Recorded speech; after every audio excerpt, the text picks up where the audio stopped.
menceritakan sebuah buku, tapi bukunya teh ada di TV ya. Keren nggak? Keren. Teman-teman nggak buku kayak biasanya, tapi ibu mau tampilin di TV. Nah, di sini buku pertama, judulnya Jejak Hikmah Perang Uhud. Jadi buku ini bercerita tentang perang. Teman-teman tahu nggak perang? Kayak gimana? Perang di selanjutnya. Kelas selanjutnya, siapa nggak sabar? Kelas selanjutnya ini adalah buku ini adalah menceritakan dari surat An-Nahl. Jadi surat An-Nahl itu artinya lebah. Siapa yang tahu lebah? Lebah yang punya apa nih? Madu ya? Madu. Suka madu? Suka. Suka madu. Kita jadi sehat. Rasanya apa sih madu? Manis.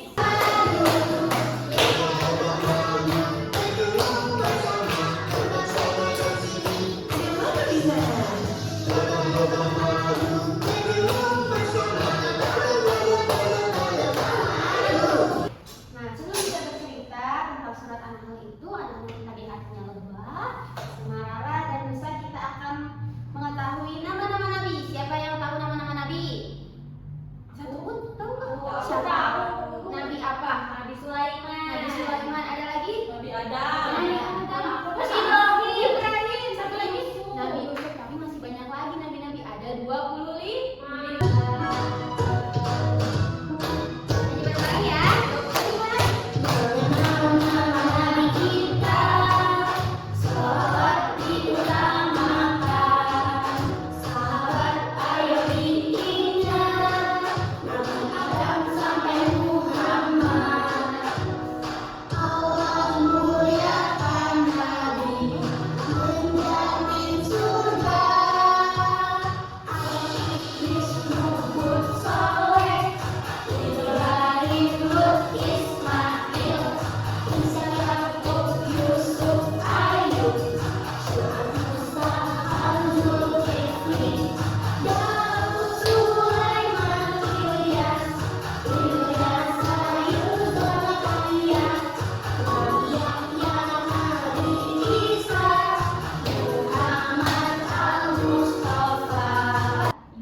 Mima punya cerita dari surat An-Nahl. Apakah mau mendengarkan cerita Mima? Terus kata Alunanya, mau Mima. Memangnya ada cerita apa di surat An-Nahl? Tadi An-Nahl artinya apa? Lebah. Apa ceritanya tentang lebah? Apa ceritanya tentang hewan? Hewan lain? Kuda? Atau apa? Nah, ini gambar kuda. Kemudian di sini ada gambar lagi perang. Kata Mimanya, di dalam surat An-Nahl ada cerita tentang perang Uhud. Kenapa ada perang itu, Mima? Karena mau mendengar ceritanya. Next. Oke. Jadi pada suatu hari kaum musyrikin Quraisy menyerang kaum muslimin di Bukit Uhud. Apa nama bukitnya? Bukit Uhud. Nah, Bukit Uhud. Nabi Muhammad dan para sahabat pejuang dengan gagah dan berani ikut perang. Jadi salah satu nabi yang ada di perang ini tadi nabi apa? Nabi Muhammad. Tadi ada di gabungan Nabi Muhammad? Ada. Di akhir ya? Di akhir. Kemudian Nabi Muhammad setuju untuk bertempur di Bukit Uhud dengan 700 pasukan. Berapa pasukan? 700. Banyak apa sedikit sih 700? Banyak. Beliau menempatkan 50 pemanah ahli di atas bukit. Teman-teman tahu nggak panahan yang ditarik dilepas? Tahu. Kaum muslimin hampir menang, tetapi sebagian pasukan lengah dan meninggalkan posisi mereka karena ingin mengambil harta dan rampasan perang. Kemudian musuh pun menyerang balik dan banyak sahabat yang terluka. Teman-teman kalau terluka sakit atau enggak? Sakit. Jangan tinggalkan posisi ini apapun yang terjadi. Nah, lihat dengan gagahnya ini gambar apa teman-teman?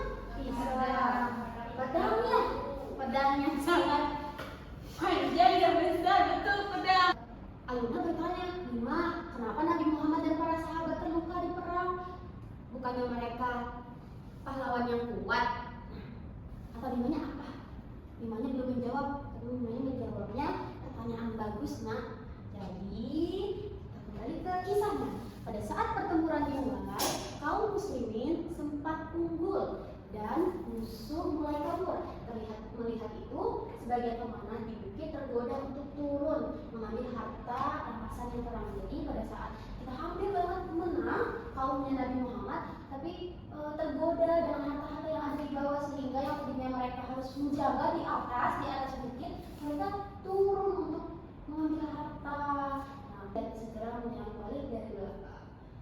Kaum muslimin terdesak dan banyak yang gugur, termasuk Hamzah bin Abdul Muthalib, paman Nabi yang gagah dan berani. Nah, di sini kata Al-Benar, jadi mereka kalah karena tidak patuh pada Nabi. Betul nak, tapi mereka belajar dari kesalahan itu di perang selanjutnya. Kaum muslimin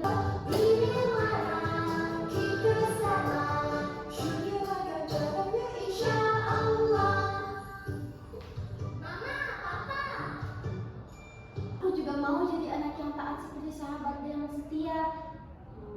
Kemudian caranya gimana sih untuk alumni taat? Caranya kita harus mendengarkan orang tua, kemudian tidak serakah dan tetap semangat. Oke.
Jadi harus bekerja sama, saling membantu. Di sekolah bantu teman yang kesulitan, di rumah tolong adik atau orang tua. Oke? Ceritanya sudah selesai. Jadi dari cerita itu teman-teman, apa yang teman-teman dapat? Kita harus apa? Sabar.